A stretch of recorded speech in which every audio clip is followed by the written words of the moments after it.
Swedish forward Bobi Klintman looks like a diamond in the rough. This is Florence Sealing, let's break him down.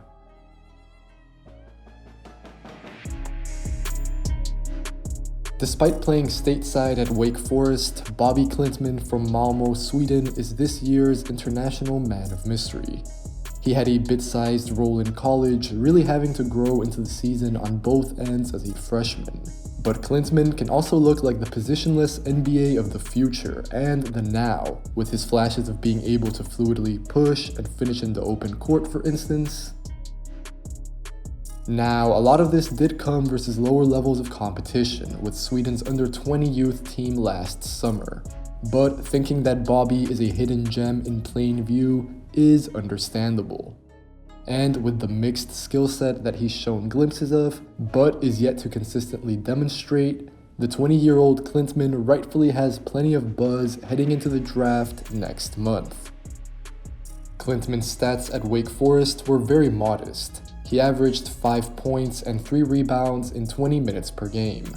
That more or less puts him in company with Peyton Watson, who was the 30th pick last year as a freshman, averaging 3 points and 3 boards.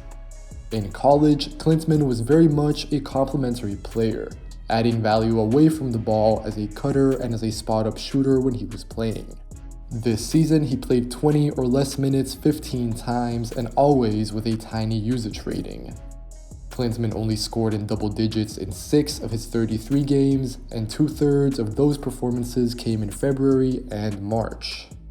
The Wake forward's highest ceiling, was more so on display with Sweden's under-20 national team last summer.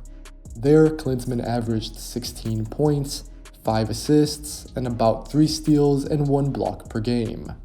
That was over 7 appearances against a low level of competition at the FIBA Under-20B Euros against national teams like Georgia or Austria.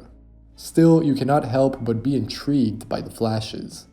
Klintman created advantages so easily at this level, partly because he was so much bigger, athletic, and skilled than the defenders that he was facing. In the United States over the last 2 years, that hasn't always been the case in high school and then in college. However, it's also easy to see Klintman making use of all of his tools with some skill development once he gets into the NBA. Sure, Klintman will be 20 on draft night, which is older for a freshman, but he's still very early in his overall basketball journey.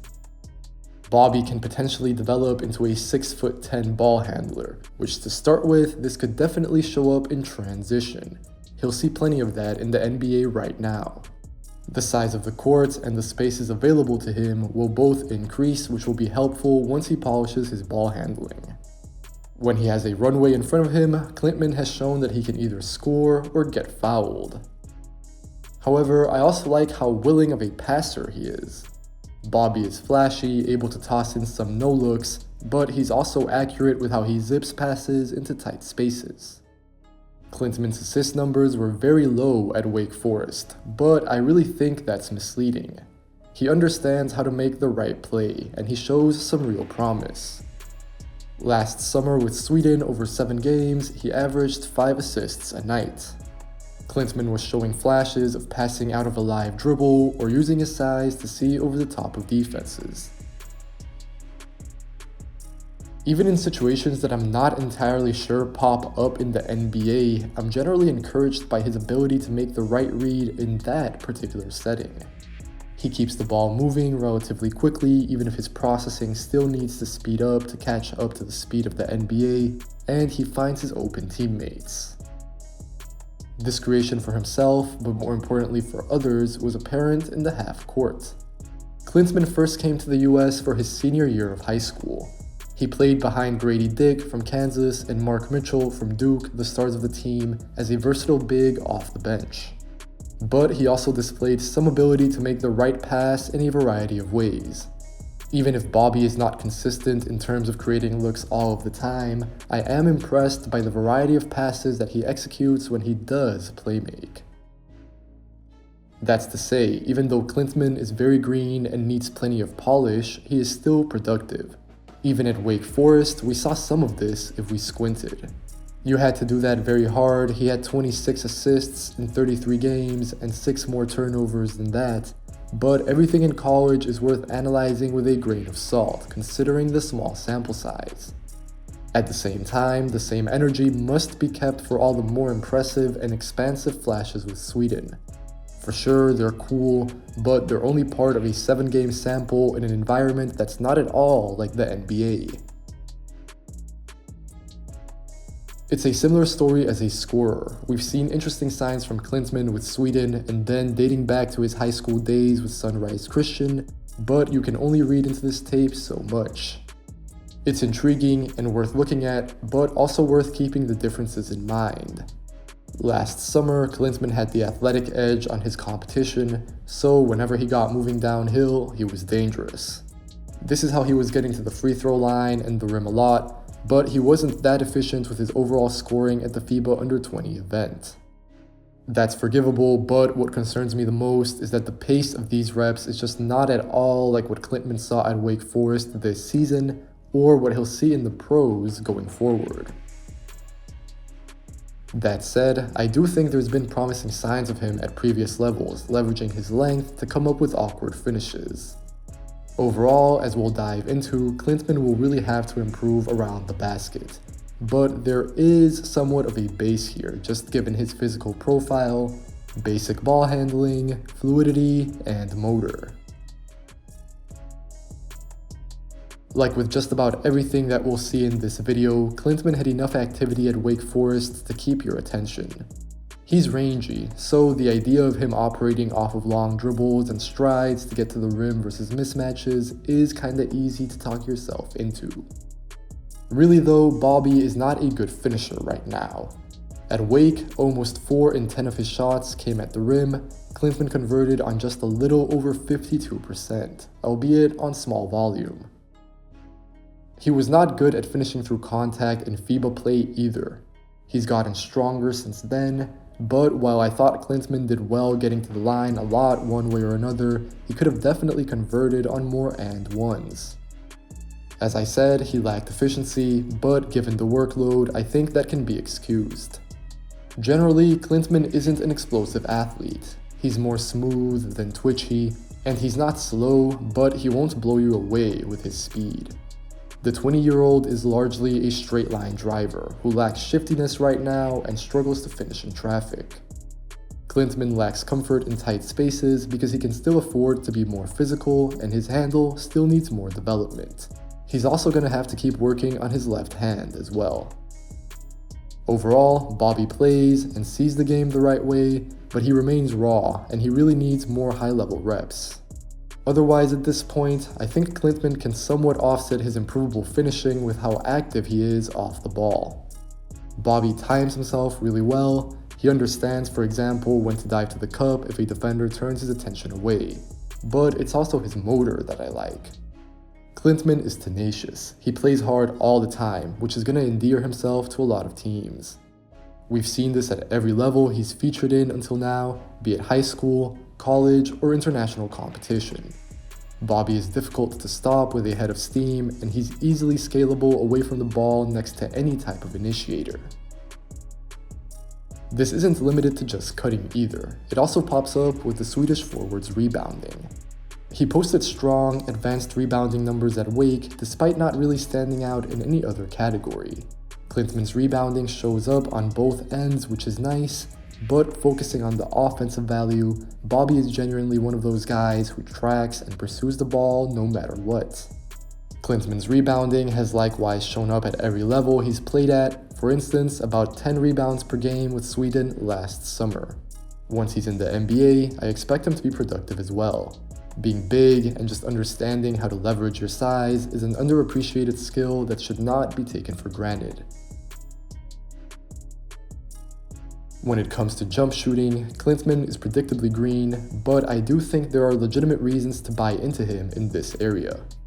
In college, more than half of his total shots were threes. That figure is kind of inflated by the small sample size, but Klintman shot 37% on 76 total shots. Virtually all of his makes were assisted, but I thought he showed nice preparation. His shot is projectable, especially for his size, and given that he's still growing into his body as a whole. However, it's Klintman's background before college that gives me even more reason to buy in. Bobi mostly developed in Sweden, but he moved to Kansas to play for Sunrise Christian Academy in his senior year of high school.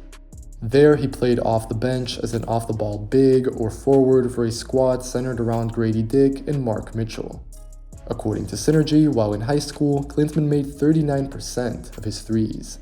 So the numbers, plus the mechanics and the willingness to shoot, makes me feel pretty good about him from deep. Now, I'm not saying that Klintman is ever going to become a crazy sniper from three. He's going to have to get his volume up first of all, but I do think there's value in him having played a supersized 3-and-D role multiple times in the past. There's a familiarity there, but also I think a safe floor.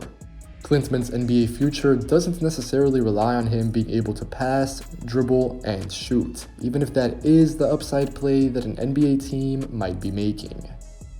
It's also worth noting, when Klintman had to take a higher volume of threes with Sweden as part of a more complicated shot diet with more attention on him, he shot 6 of 24. That was 25% last summer. Bobi is not a dynamic shooter or even scorer right now. He hasn't proven himself to have range or versatility, or even consistency across multiple levels. He has nice mechanics overall that I believe in, but they're still kind of slow, and he needs time to get his shot off whenever he has to adjust. Bobi also isn't a pull-up threat from anywhere, be it the mid-range or from deep. This has been the case at every level, and Klintman has barely experimented with self-creation off the dribble in any way. This doesn't matter too much probably in the long run, it caps his potential, but Klintman is probably always going to be taking the easier spot-up threes anyways. The first thing on defense is that Bobi Klintman just moves really well as a 6'10", wide-shouldered guy.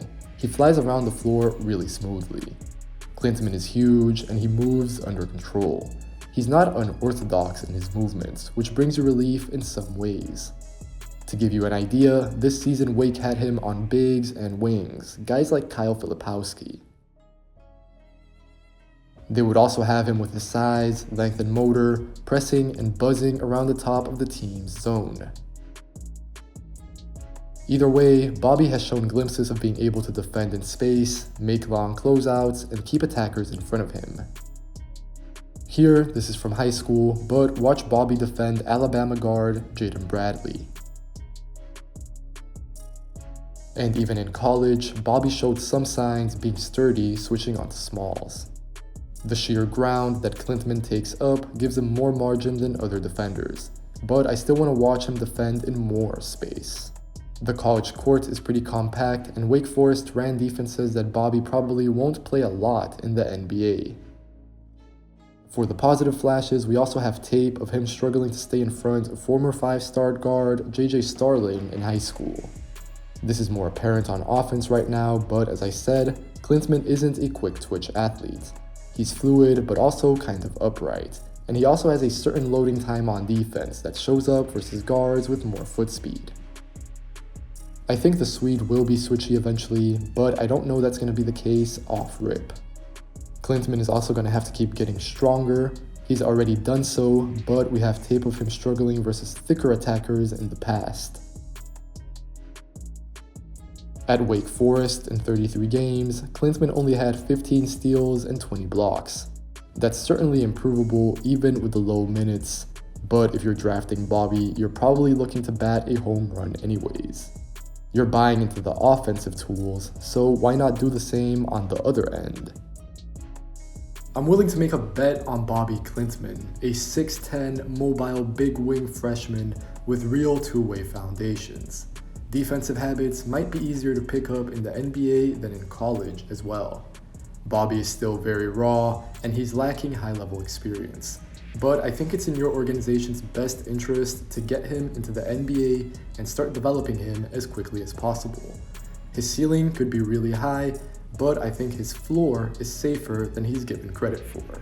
As always, if you enjoyed this video, make sure to leave a like, make sure to leave a comment telling me what you think of Bobi Klintman, And if you enjoy the channel, if you want to watch more content like this, make sure to subscribe.